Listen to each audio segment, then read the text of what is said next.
canyon box today. You can see I got my floor patches all welded in. We got it flipped up on its end, obviously. That's where the fuel pump was leaking, and just spraying the bottom of my box, so that's cool. So this is where we welded the one new washer and nut in. When I flipped it over, I realized right beside it was pretty rotten, so we're going to weld an inner plate in here, weld an outer plate on. Right now we got this nut hole, I guess, cut out. So we got the inner plate on the table behind me. We're welding a washer on it, then we're going to weld another washer on that with the nut, and then we'll put it back in. We'll weld the inner plate in and then the outer plate.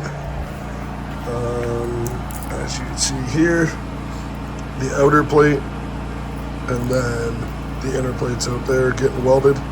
So I'll clean this all up, weld it back in, and then we got to do that one on the bottom or the front of the box, and then that one as well.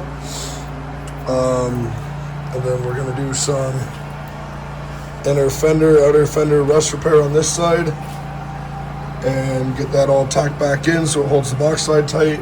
And then we're going to come over here and we're going to do the same thing. Since we already got the box in here, it's starting to pinhole, so we're just going to cut this out, and then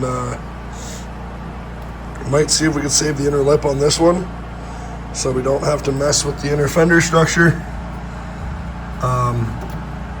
We'll see, but yeah, I might see if I could just cut it, oops, sorry, along the bottom here, and then up, and then just put a patch in. But we'll get to that once we get the bolt holes done.